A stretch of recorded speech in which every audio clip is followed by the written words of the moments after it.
19 de febrero de 2026. A las 3 de la madrugada, gritos de libertad, patria y vida. Y abajo, Díaz-Canel. Rompen el silencio en la prisión provincial de Canaleta, en Ciego de Ávila. Los presos se han amotinado.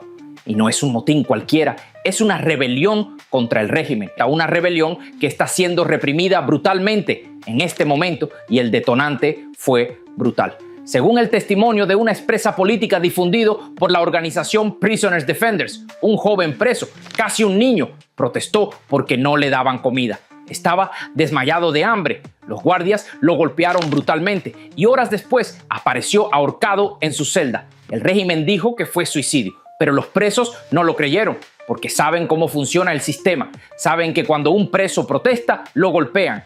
Y si el preso muere, dicen que se suicidó. Y eso fue la gota que derramó el vaso. Los presos dijeron basta, empezaron a gritar, empezaron a golpear las rejas, empezaron a exigir libertad. Según reportes del líder opositor José Daniel Ferrer, quien estuvo en contacto directo con presos dentro de Canaleta, el motín comenzó en la madrugada y se extendió durante todo el día. Ferrer publicó audios donde se escucha a un preso decir: mira, a las 7 de la mañana, ahora la presión aquí, estos bicharracos están atormentando, tiro. Y en ese audio se escucha claramente cómo los guardias disparan balas de goma, cómo usan gas pimienta.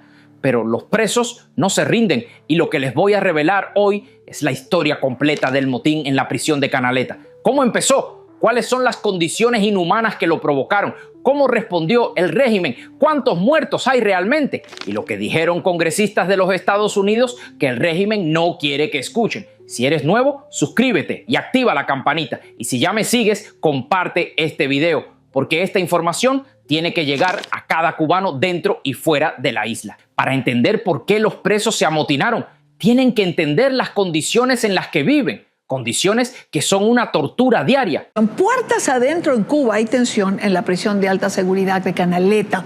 Al grito, libertad, patria y vida. Escuche. Mira, son las 7 de la mañana ahora.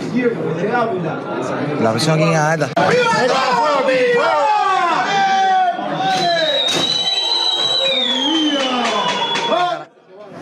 Mira. En el video escuchamos a los presos que gritan libertad, patria y vida. Abajo Díaz-Canel. ¿Qué exigen los reclusos? Lo mismo que exige el pueblo cubano. El Ministerio del Interior describió el motín como una violación grave del reglamento penitenciario, pero esa versión oculta la verdad, porque el motín no fue causado por violaciones del reglamento, fue causado por hambre, por maltrato, por condiciones inhumanas. Según los reportes de Prisoners Defenders, los presos en Cuba sufren desnutrición crónica, reciben una comida al día insuficiente, de mala calidad, muchas veces en mal estado. Y no solo es el hambre. Los presos enfermos no reciben tratamiento. Los que tienen enfermedades crónicas no reciben medicamentos. Y muchos mueren por falta de atención médica. A eso súmenle el hacinamiento, las celdas sobrepobladas. Los presos duermen en el suelo, sin colchones, sin mantas. Y la violencia. Los guardias golpean a los presos regularmente. Los mantienen en celdas de castigo, sin luz, sin ventilación, sin agua. Y según reportes de Diario de Cuba, entre los heridos graves del motín están Yorkis Vargas Ramos, miembro del grupo disidente Cuba Primero, y Yumel Rodríguez Carbó, preso por delitos a común. Y esto revela algo fundamental. El motín no fue solo de presos comunes, también participaron presos políticos. Y eso es lo que más aterroriza al régimen, porque si los presos políticos y los presos comunes se unen, si gritan las mismas consignas, entonces el régimen tiene un problema serio. Y ahora la parte que realmente importa, porque la respuesta del régimen al motín fue una represión brutal, una represión que probablemente dejó varios muertos, una represión que el Ministerio del Interior está tratando de ocultar. Según el testimonio difundido por Prisoners Defenders, fuerzas especiales del Ministerio del Interior, conocidas como las avispas negras, entraron a la prisión y lo hicieron con una violencia extrema. Las avispas negras son las fuerzas de élite del Ministerio del Interior. Son entrenadas para reprimir motines, para controlar disturbios, para usar la violencia sin límites.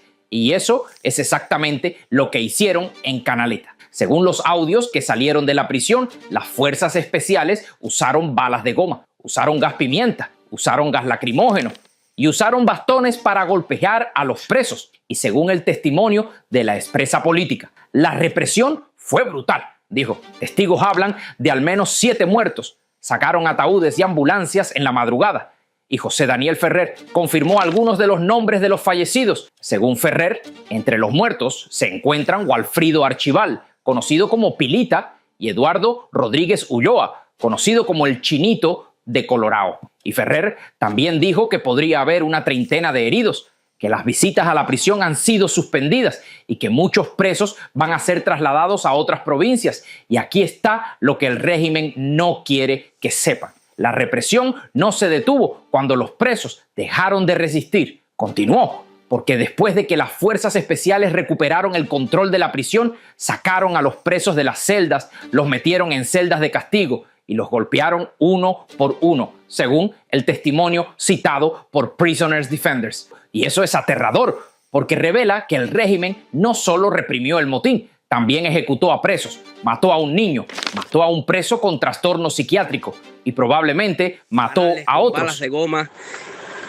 bastonazos, patadas, donde varios familiares me fueron avisados también, que me avisaron de que fueron arrastrados varios reos, que no se sabe si iban muertos o no, no se sabe, no te puedo confirmar eso, pero sí iban en mal estado, donde fueron montados varias personas, muchas personas en ambulancia dirigidas hacia el hospital, y también muchos carros de la policía política, donde fueron transportados muchos reos hacia institución policial. En estos momentos todavía la cosa sigue caliente y se me vuelven a comunicar conmigo que es muy probable que en horas de la tarde comience de nuevo el motín.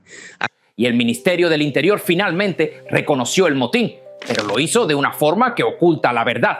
Según el comunicado del MININT publicado el 21 de febrero, el orden se restableció con racionalidad y determinación y agregó, sucesos como estos transgreden la tranquilidad del sistema penitenciario y recibirán el rigor de la legalidad socialista en beneficio de la seguridad colectiva. Pero esa descripción oficial es una mentira, porque no hubo racionalidad, hubo brutalidad, no hubo determinación, hubo masacre y el comunicado no menciona muertos, no menciona heridos, no menciona las condiciones inhumanas que causaron el motín, solo dice que el orden fue restablecido. Y eso es típico del régimen, ocultar la verdad, negar la represión, culpar a los presos. Y ahora llegamos a la parte que cambia todo, porque mientras los presos de Canaleta gritaban ¡libertad!, mientras el régimen enviaba a las avispas negras a masacrarlos, en Washington algo histórico estaba pasando. Congresistas de los Estados Unidos se reunieron y lo que dijeron no fue retórica política,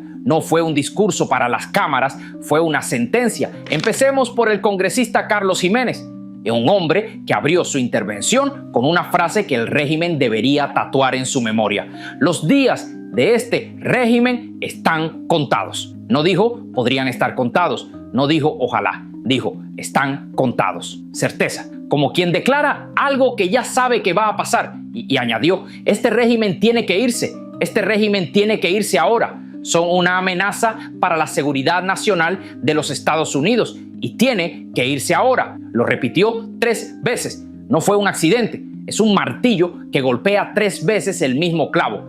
Y ese clavo es el ataúd del régimen. Después tomó la palabra la congresista María Elvira Salazar, una mujer que lleva décadas documentando los crímenes de la dictadura. Y lo que dijo fue análisis político frío y contundente. Solo hay 2 caminos, el camino de la represión y la derrota, porque al final ya no tienen los recursos para sostener la represión por mucho tiempo. Relean esa frase. Salazar acaba de decir exactamente lo que conecta Washington con Canaleta. ¿Recuerdan por qué los presos se amotinaron? Por hambre, porque el régimen no tenía recursos para alimentar a sus propios presos. Y cuando un régimen no puede reprimir, colapsa. Y Salazar añadió algo que en 65 años de dictadura nunca se había dicho con tanta convicción desde el Congreso de los Estados Unidos.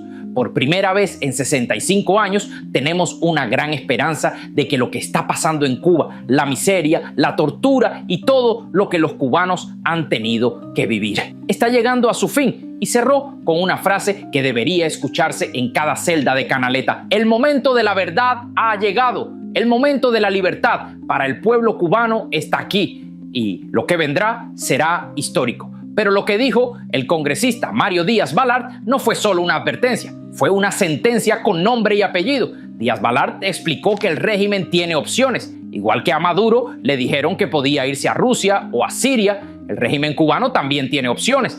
Y entonces dijo lo que convierte esta reunión en algo histórico. La segunda opción no es mantenerse en el poder, no es buscar alivio para el régimen, no es negociar para comprar tiempo. La segunda opción es que queden, o como Mussolini o con Solimán. Conversaciones para cuando el régimen se larga, sea el de La Habana, el de Managua, el de Teherán, eso sí.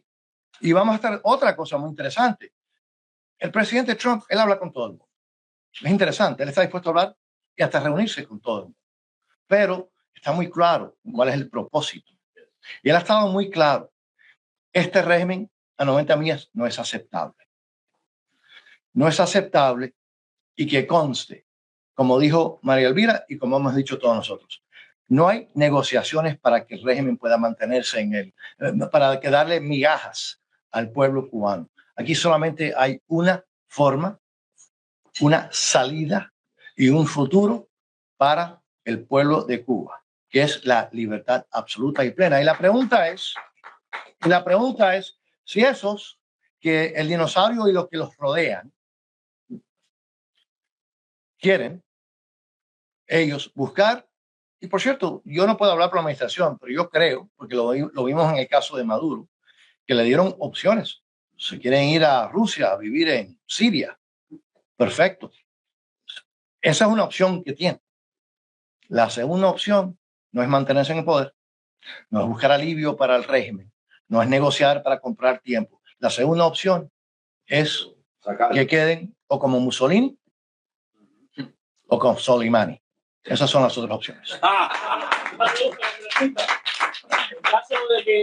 Analicen cada palabra. Díaz-Balart está dibujando el mapa del destino del régimen con precisión quirúrgica. No mantenerse en el poder, no buscar alivio, no negociar para comprar tiempo. Los juegos diplomáticos que el régimen usó durante décadas para sobrevivir se acabaron. Mussolini, el dictador italiano, capturado, ejecutado y colgado boca abajo en una plaza pública, o Solimán, el líder del ISIS, rastreado y eliminado en una operación militar. Esas son las opciones reales que Díaz-Balart le pone sobre la mesa a Raúl Castro y a Díaz-Canel. Y Díaz-Balart también habló de los pilotos de Hermanos al Rescate, los 4 estadounidenses que el régimen asesinó a sangre fría hace 30 años. Hombres que volaban sobre el estrecho de la Florida buscando cubanos que se lanzaban al mar en cualquier cosa que pudiera flotar para escapar de la dictadura. Y el régimen derribó sus aviones en aguas internacionales a sangre fría. Y Díaz-Balart dijo lo que el régimen lleva 30 años esperando que el mundo olvidara. No se puede asesinar a estadounidenses a sangre fría y salir con total impunidad. No estamos dispuestos a olvidar y simplemente fingir que no sucedió. La exigencia fue directa. Exigimos que la persona que dio la orden de manera premeditada para asesinar a estos 4 individuos sea acusada de asesinato. Esa persona tiene nombre, Raúl Castro, y la senadora Ashley Moody, con la autoridad de quien fue fiscal, lo confirmó. Este caso nunca se enfrió, es un caso caliente. Si mantenemos nuestra insistencia en que la justicia retrasada no se convierta en justicia denegada, entregaremos lo que Estados Unidos promete. Y Silvia Iriondo, sobreviviente del ataque, lo describió con palabras que no se pueden olvidar. 3 pequeñas avionetas indefensas y desarmadas salieron para intentar encontrar ese pequeño punto en el océano que le dijera a Hermanos al Rescate que había una vida, que había un hombre, una mujer, niños tratando de escapar. La obra más noble de la humanidad es la de salvar vidas. Eso dijo Silvia Iriondo, y el régimen asesinó a los hombres que hacían esa obra. Y aquí está la verdad que el régimen no quiere que sepan. Nadie sabe con certeza cuántos muertos hay en el motín de Canaleta, porque el régimen está ocultando la información, está negando el acceso a la prisión, está suspendiendo las visitas y está trasladando a los presos a otras provincias para ocultar la evidencia. Lo que ocurrió en Canaleta, Cuba, no fue un incidente, fue una masacre. Y esa es la palabra correcta, masacre, porque el régimen no solo reprimió un motín, ejecutó a presos, mató a personas desarmadas, mató a personas que solo estaban exigiendo comida y dignidad. Y aquí está lo que necesitan entender. Este motín no es un incidente aislado. Es una señal de que el sistema penitenciario cubano está al borde del colapso. Es una señal de que los presos ya no tienen miedo. Es una señal de que el régimen está perdiendo el control. Y la pregunta más importante es, ¿cómo va a terminar todo esto? Y la respuesta depende de lo que pase en las próximas semanas.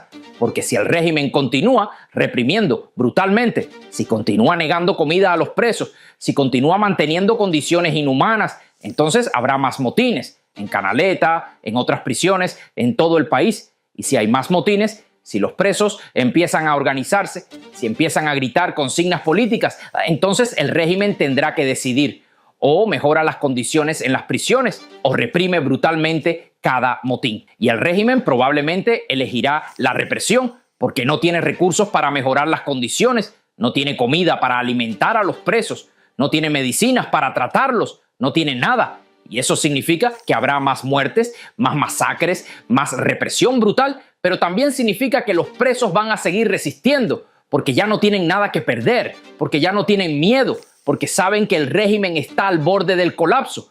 Y esto conecta directamente con lo que está pasando fuera de las prisiones, porque mientras los presos se rebelan en Canaleta, el pueblo cubano está sufriendo las mismas condiciones: hambre, falta de electricidad, falta de combustible, falta de medicinas. Y si el pueblo pierde el miedo, si empieza a salir a las calles, si empieza a gritar las mismas consignas que los presos de Canaleta, entonces el régimen colapsa. Y eso es lo que más aterroriza a Raúl Castro y a Díaz-Canel, porque saben que cuando el pueblo pierde el miedo, las dictaduras caen. Entonces, recapitulemos todo lo que hemos revelado hoy. El 19 de febrero, a las 3 de la madrugada, los presos de la prisión de Canaleta en Ciego de Ávila se amotinaron y lo hicieron gritando: libertad, patria y vida.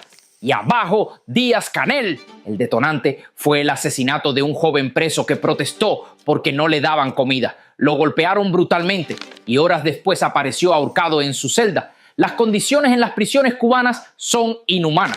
Los presos pasan hambre, no reciben atención médica, viven en hacinamiento y son torturados regularmente. El régimen respondió con una represión brutal. Fuerzas especiales del Ministerio del Interior, las avispas negras, entraron a la prisión, usaron balas de goma, gas pimienta y bastones. Y según testimonios, hay al menos 7 muertos y una treintena de heridos.